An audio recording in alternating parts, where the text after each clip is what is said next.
Senior صحافی اور تجزیہ کار رؤف کلاسرا کے مطابق ذہین لوگ ہمیشہ مجھے متاثر کرتے ہیں، لیکن کچھ کتابیں پڑھنے کے بعد اندازہ ہوتا ہے کہ زیادہ ذہانت بھی آپ کی جان لے سکتی ہے۔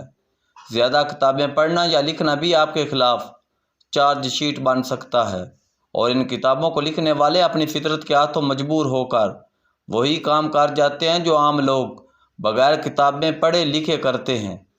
جنرل اسد درانی نے بھی چند اہم کتابیں لکھی تو ان کا کورٹ مارشل ہو گیا۔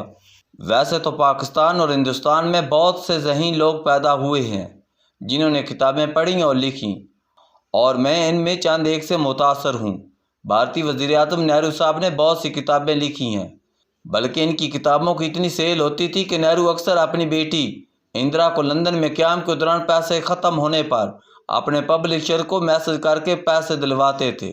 نہرو ایک بہت امیر باپ کا اکلوتا بیٹا تھا، بے پناہ دولت تھی، لیکن اسے کتابوں کی ریئلٹی سے پیار تھا۔ وجہ یہ نہیں تھی کہ وہ کنجوس تھا یا اسے پیسوں کی ضرورت تھی، لیکن جو نشہ اپنی لکھی کتاب کے پیسوں کا ہے وہ اور کسی اور چیز میں نہیں۔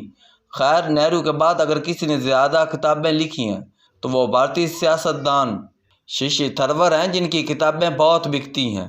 یقیناً انہیں بھی ریئلٹی کی مد میں خاصے پیسے ملتے ہوں گے۔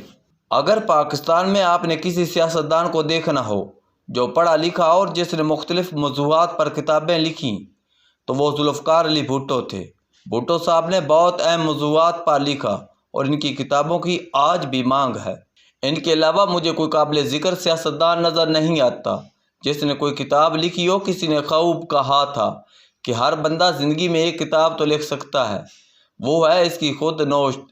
اصل تخلیق کا پتہ اس وقت چلتا ہے جب آپ پہلی کتاب کے بعد 2-3 کتابیں لکھتے ہیں اور لکھتے رہتے ہیں۔ اسی لیے پاکستانی سیاستدانوں نے زیادہ تر اپنی خود نوشت لکھی یا لکھوائی، یا چند بیوروکریٹس نے بھی اپنی یادداشتیں لکھی۔ اس کے علاوہ میں نے شاید ہی کسی سیاستدان کی ایک کے بعد دوسری کتاب پڑھی ہو۔ بھارتی سفارتکار اب اپنی یادداشتوں کے علاوہ بھی دیگر اہم موضوعات پر لکھتے ہیں، خصوصاً وہ چین اور پاکستان کے بارے لکھتے رہتے ہیں، لیکن ہمارے سفارتکار یہ کام نہیں کرتے کہ چلیں آپ بھی چین، بھارت، مڈل ایسٹ، یورپ اور امریکہ بارے لکھیں تاکہ ہمارے مستقبل کے ڈپلومیٹس کو کچھ رہنمائی مل سکے۔ خیر، بات ہو رہی تھی کہ کتابیں پڑھنے والے کیوں بڑا بلنڈر مارتے ہیں جو ان کی جان تک لے سکتا ہے۔ کتابیں پڑھنے سے یاد آیا کہ ایک ریٹائر کرنل صاحب میرے بہت اچھے دوست تھے۔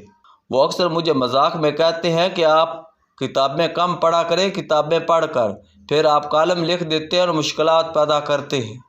وہ یہ بات کسی اور تناظر میں کہتے ہیں جب میں نے CIA کے سابق سربراہ لیون پینٹا کی کتاب پڑھ کر اس پر چند کالمز لکھے تھے جن میں اسامہ بن لادن آپریشن کی تفصیلات دی گئی تھی، بلکہ اس میں ریمنڈ ڈیوس کی رہائی کا ایشو بھی تھا۔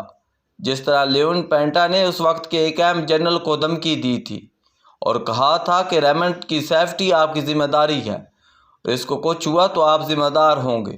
چند دنوں بعد ریمنڈ ڈیوس کو رہا کر کے جہاز پر بٹھا کر ان جنرل صاحب نے رپورٹ کیا تھا میرے ان کالمز پر۔ وہ جنرل صاحب خاصے اپسیٹ تھے اور میرے خلاف کارروائی کرنا چاہتے تھے۔ میری اور میرے بچوں کی سکول آتے جاتے نگرانی بھی شروع کرائی گئی تھی۔ برسوں بعد مجھے ان ریٹائر کرنل صاحب نے ہنستے ہوئے کہا تھا کہ آپ کتابیں کم پڑھا کریں، کتابیں مشکلات بھی لا سکتی ہیں۔ خیر، وہ کرنل صاحب خوبصورت انسان ہیں اور ہمارے دوست ہیں۔ بھٹو صاحب کی کتابوں کا ذکر ہو رہا تھا۔ ان جیسی تقریریں اور کتابیں کام کی یا لکھی گئی ہوں گی، لیکن ان کا سارا علم اور کتابیں بھی انہیں غلط فیصلے کرنے سے بات نہیں رکھ سکا۔ اتنا پڑھا لکھا بندہ بھی اپنا صحیح جنرل نہ چن سکا، اتنا علم بھی انہیں وہ مردم شناسی نہ دے سکا۔ اتنا پڑھا لکھا بندہ بھلا کیسے خوشامد پسند ہو سکتا ہے کہ بھٹو کو لگا یہ مسکین آدمی ہمیشہ ان کا تابع دار رہے گا۔ ویسے ہر وزیر اعظم کو تابع دار آرمی چیف کی تلاش رہی ہے اور ان کا چوائس ہمیشہ غلط نکلا ہے اور اس کی بڑی قیمت ادا کی ہے۔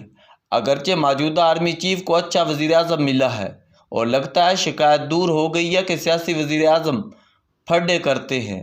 بھٹو کے اندر شاید ایک فیوڈل ہمیشہ سے تھا، لہذا ان مواقع پر بھٹو جاگیردار غالب آ جاتا تھا اور بھٹو نے اپنے اس فیصلے کی بھاری قیمت ادا کی۔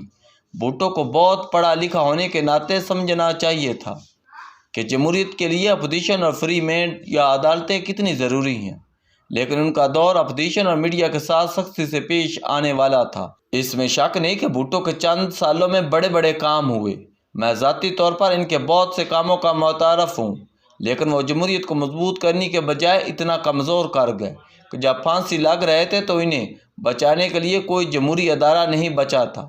اسی طرح شی تھرور بھی بہت پڑھے لکھے ہیں، انہیں بھی نہرو اور بھٹو کی کلاس میں رکھتا ہوں۔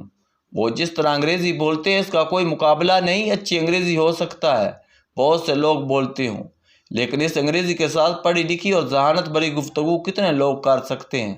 یہ صفت مجھے نہرو، بھٹو اور شی تھرور میں نظر آتی ہے۔ ہو سکتا ہے بہت سے لوگ اتفاق نہ کریں، لیکن اپنی اپنی پسند کی بات ہے۔ اگرچہ بھارت نے اپنے ایک ذہین بندے کا انتخاب کیا ہے جو بھارت کا مقدمہ دنیا بھر میں پیش کرے۔